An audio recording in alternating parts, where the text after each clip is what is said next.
হাফসা ইয়ারি থেকে আপনি লিখেছেন, নাম পরিবর্তন করতে হলে কি আকিকা দিতে হবে? না, নাম পরিবর্তনের সাথে আসলে আকিকার তেমন কোনো সম্পর্ক নেই, তেমন কোনো সম্পর্কই নেই।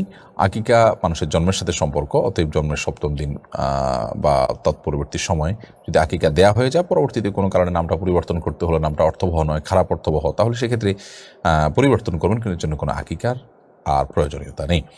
লুৎফর রহমান আপনি লিখেছেন, ইদানিং দেখা যাচ্ছে আমাদের এলাকায় অনেকে বিপদে পড়ে কিশোরগঞ্জের পাগলা মসজিদে জুমার নামাজ পড়তে মানত করে। ইসলামের দৃষ্টি দিয়ে মানত করা কতটুকু যৌক্তিক?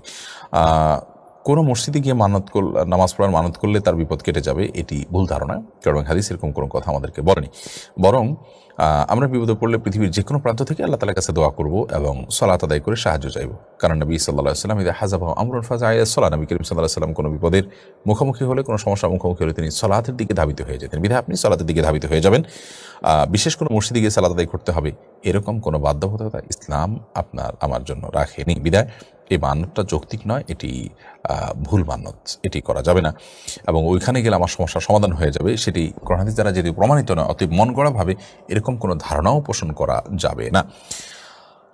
আনোয়ারা বেগম আপনি লিখেছেন, মেয়েরা নামাজে কেরাত পড়ার সময় একটু উচ্চস্বরে তেলাওয়াত করলে কি নামাজের কোনো ক্ষতি হবে যদি বাসায় কেউ না থাকে? রাতের নামাজ যদি হয়, বাসায় কেউ না থাকে, আশেপাশে মৃদু আওয়াজ হলো, নিজে শুনলেন, তাতে কোনো অসুবিধা হবে না ইনশাআল্লাহ তাআলা।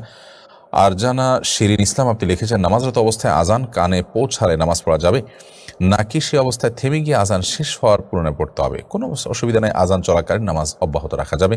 আপনি সালাত শুরু করেছেন, নামাজের মধ্যে আছেন, এর মধ্যে আজান শুরু হয়ে গেছে, আপনার থামার দরকার নেই, আপনি নামাজ কন্টিনিউ করতে থাকবেন, মুয়াজ্জিন তার আজান অব্যাহত রাখবেন।